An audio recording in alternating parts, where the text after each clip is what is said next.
Hi, I'm Chelsea Husum, your host of the Lip Service and Lashes podcast. I'm an entrepreneur, author, speaker, and mom of two. And I'm so tired of women not feeling like they can show up as fully expressed versions of themselves. So here, we're all about that unapologetically, because honestly, we don't have time not to. Literally because we're busy as F moms and entrepreneurs, but also figuratively because we don't know how much time we have on this planet and we want to make an impact now. But if we're doing this, we're making it real vibes only. So let's get inspired, laugh our asses off, quite possibly cry, and feel like you're sitting on the couch with your bestie and a glass of wine. I'm so happy you're here. Let's dive in. Hello, everyone, and welcome to another Lip Service and Lashes podcast. I am your host, Chelsea Husum. Thank you so much for checking this episode out. If you're watching on YouTube, yes, I'm still in my workout gear. It's a Friday when I'm recording this, and I have to share that I made a poor choice this morning because I'm like, okay, I'm going to get up and go to the gym, and then I had literally one and only one White Claw yesterday at a work event. And then I woke up this morning with a raging migraine and I'm like, oh, I'll just, take a migraine pill and then go to the gym and it'll work its way out of me. And then as I'm like there lifting and on the treadmill, I'm like, oh, I forgot that there is freakishly loud music and an instructor that has a mic and that's also, supposed to be loud to like pump us up. And I'm like, this is a poor choice. And I was driving away like, mother of God, why on earth did I do that to myself? So then I dropped my children off at school early because Wyatt had field day and his last coding and robotics club. And then I got Owen to school and I came home and I ate a bagel and I ran to bed for like an hour. And I don't know if anyone else gets this. Like back in the day, I was like a napping like master. I took like the best naps, probably because I was potentially still drunk all the time. Like, we're in college drinking profusely. But like I took some good naps. And now in my old age, I could be absolutely freaking exhausted, like dying, so tired. And I like say I'm going to go take a nap and I can't fall asleep. Like seriously, why? So I didn't fall asleep. I just laid there and like rested.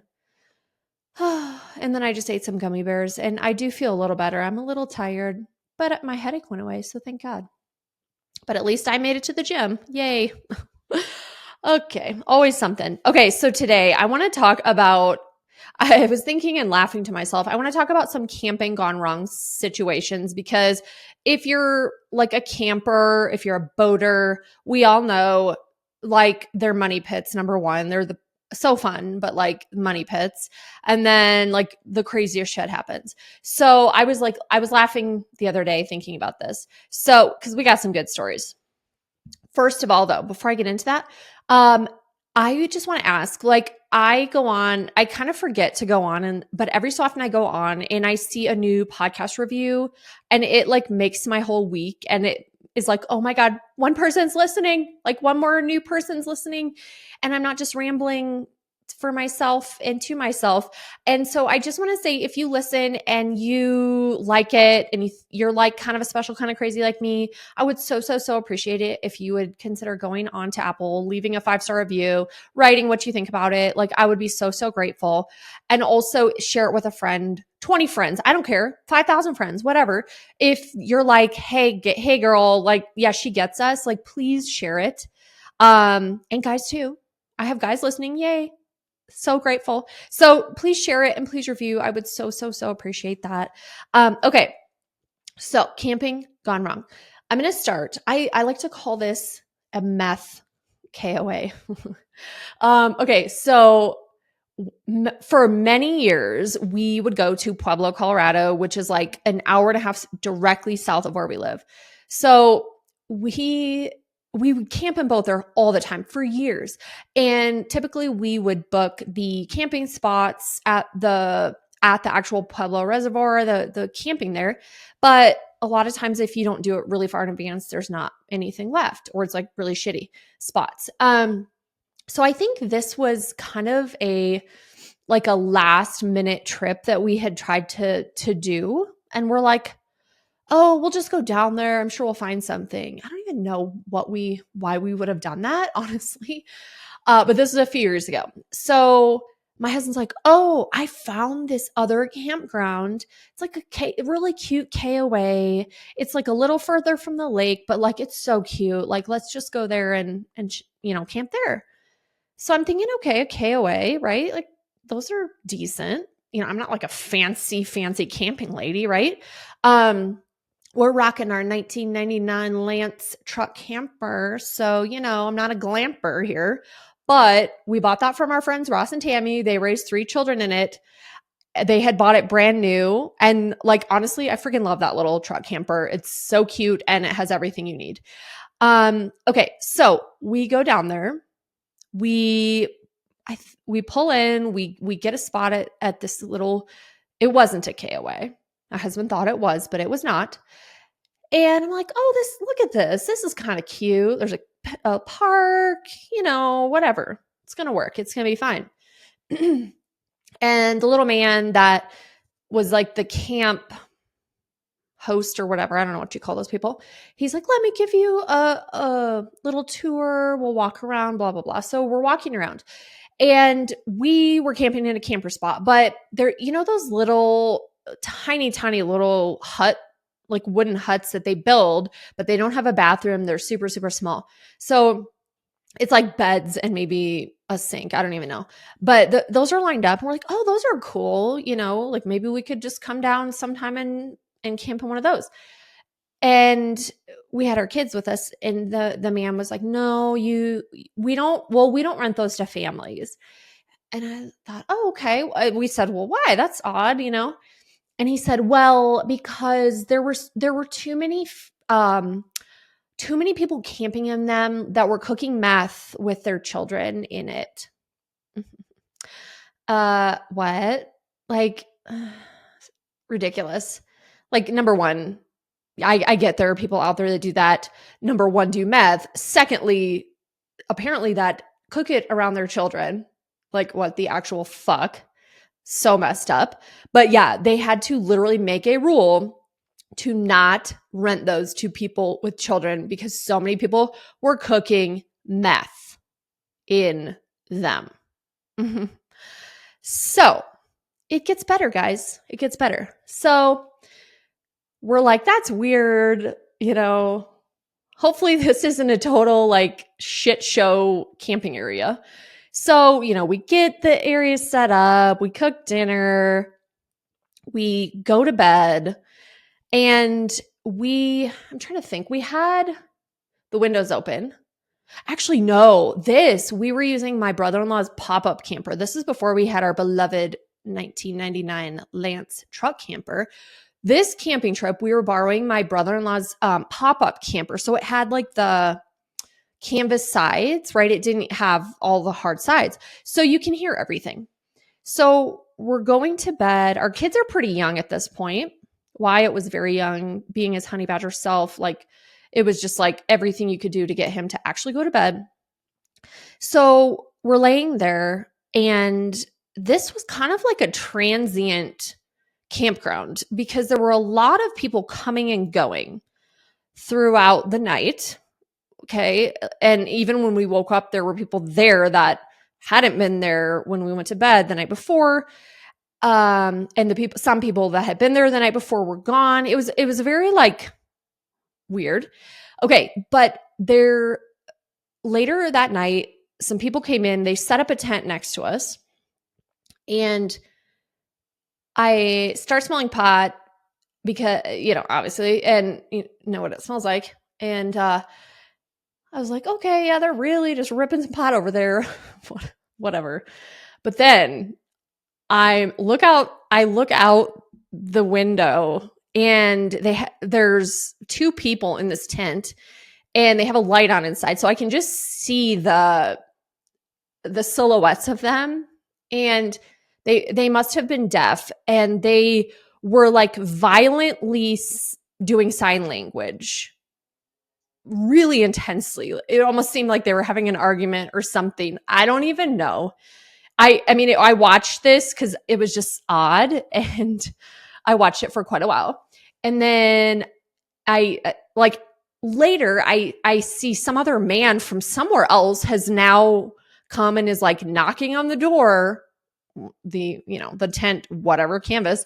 And then he goes in and starts smoking pot with them. They're hacking their lungs off, like just dying, coughing, violently speaking in sign language to each other. And I was like, what? This is just weird. It's just weird, but whatever. Then probably an hour later, I feel like you can understand I didn't sleep at all that night because I'm a psycho. And I was like, what in the actual hell? Like, where has my husband brought me and my children? So later I hear this child, there's more people coming and going, middle of the night, right? I hear this child crying, yelling, mommy, mommy, mommy, and is crying. And then at this point, I'm like, I think we're at the threshold of hell. Like we're in like the meth zone. I was like, I remember getting up and I was shaking and I had convinced myself, and at this point, God only knows, it could have been true, but I had convinced myself that this child was being like taken from their parents, from their mother, and I was going to get up and I was going to go confront this person. Let's just say they were probably high on some form of drugs. Probably not the smartest thing I've ever done, but I remember literally getting up shaking, trying to put my contacts in because I'm blind as a bat without them.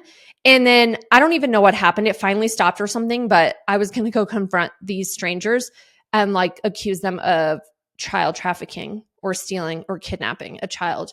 So yeah, that was really interesting.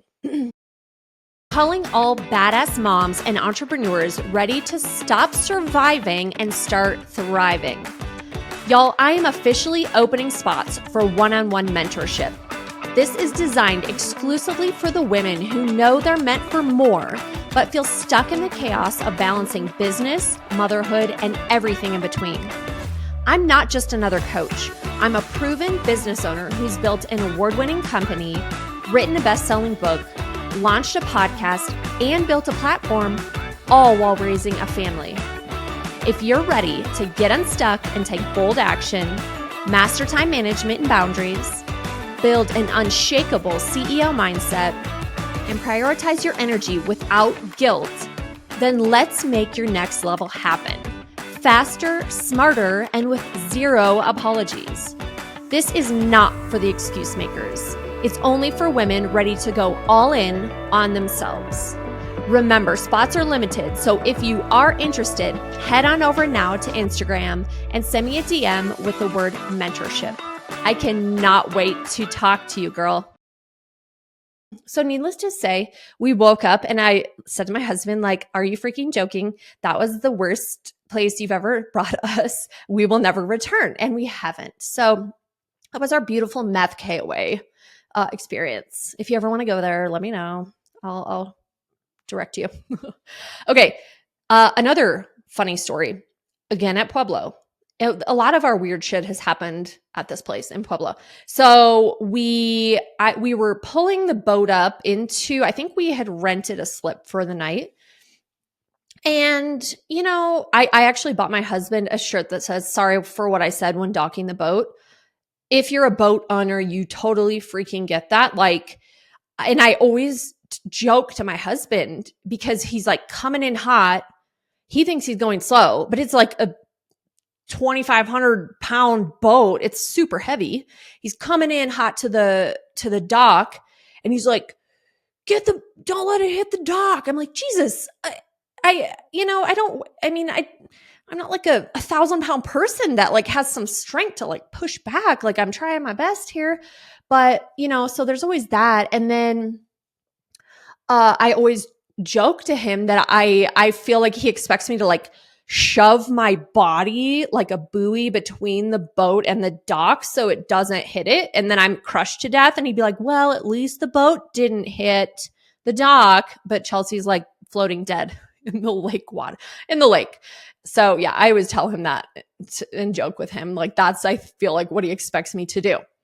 Anyway, so we had like pulled in to this, to the slip at the dock. and he's out doing something, and he's going to go, I don't know what was, I'm kind of cleaning up the inside of the boat, and he didn't say anything to me, but he's out on the dock, and he throws the truck keys at me, at my hand. He didn't say like, hey, I'm going to throw these truck keys at you, like catch them. He just like tosses these truck keys at me, and I'm in the boat. And like I said, I'm cleaning up, I'm picking up stuff. Well, naturally the keys hit the outside of my hand and ricochet off my hand and go in the freaking water. Like, and he likes to tell a story that I like batted the keys and into the water. Like, no, I did not do that. I'm picking up, you just threw keys at me that I wasn't expecting, and they ricocheted off my hand into the lake water. So it's deep here. They're gone. We're like, that's unfortunate. Cause like we can't get the boat out of the water now. We have a tiny baby, and there's a car seat in the truck, and like there's a lot of issues. We can't get home. That's some freaking problems. And okay, ladies, there's like two types of husbands. Those that when something bad happens, they like freak the fuck out, and they like swear and lose their minds and like freak out. Or in this instance, my husband was weirdly calm and quiet, and that made me like scared. I was like, wait, you're going to be quiet? Like, I'm expecting you to swear and be like, oh my God, bleepity bleep, And so he was quiet, and he's like, and he just walked away. I was like, okay, that's weird. Haven't really seen that before. So at this point, we're like, well, our neighbor Bill was like, well, I'll give you guys a ride back to the campground at least, and we'll figure out something. Because our one set of spare keys were an hour and a half away at our home.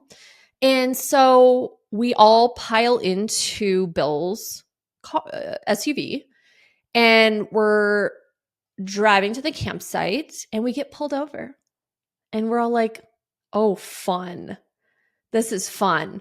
And because we have a little baby sitting in the back seat on my lap, not in a car seat, because we don't have a car seat because it's in the freaking truck. The keys are in the bottom of the lake. So we're like, that sucks. And we're like, we're all freaking going to jail. And I think we had a bag of like beer cans. I don't even know, guys. It was not good. And so we get pulled over, and, luckily he was like, well, we're like the keys are in the lake. This is the only way we're actually getting back, blah, blah. He let us go, thank God. So we did not all end up in jail. That would have been Wyatt's first jail experience at like 1-year-old. Anyway, so that was fun. But we did end up having a friend go to our house. We met him halfway and got the other keys.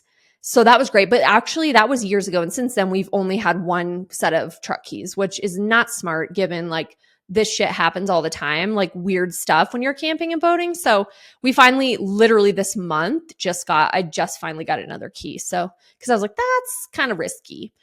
So that was fun. And we just joke, yeah, the keys are in the bottom of the lake. So if anyone wants to steal my truck, feel free to go like dive for them and find, and then come steal my truck. Okay. The last, again at Pueblo, this was funny. This was when Owen was young, and I kind of like chalked it up to like, okay, he did this because he has gone to an adventure education, like experiential school, whatever. They're like, out doing voyages and learning how to like live off the land and all this crazy stuff. So he's young. He's playing down here by the water, exploring. And he's like, Mom, I gotta poop. I'm like, dude, they go to the bathroom. He's like, it's a ways away to the bathroom. He's like, I'm not going to make it. I'm just like, I don't know what to tell you, man. I don't know what to tell you. So he's like, just look away. Look away. So he poops somewhere, like by a bush or something. I don't even know. And then he's walking up, and he's like, well, Mom, because I like know how to survive out here in the wilderness, I used a rock to wipe my butt. Oh God, that was funny. And he's like, it was really warm. Oh, child, these kids. Yeah. So it's never a dull moment. And honestly, there's so many other moments. Ooh, I just thought of one. Actually. One more, and then I will sign off until another camping episode. But I don't know where we were, probably in Pueblo again. I don't know. Or up in Wyoming. I don't know. So we're on our boat with our friends Eric and Mel and their kids. And we've all been like wakeboarding and skiing and tubing. We've all been in the water.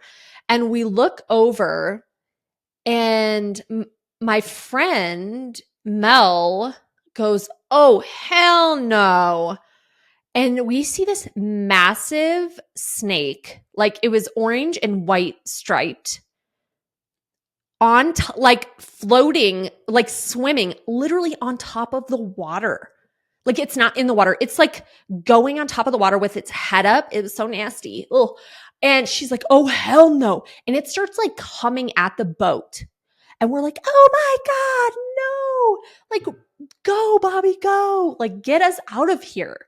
And it's coming at us and we are all screaming and like flying. I mean, he finally gets going and we're like away from it. But then we're like, oh my God, I'm never going swimming again. This is disgusting. I'm never putting my body in the water ever again.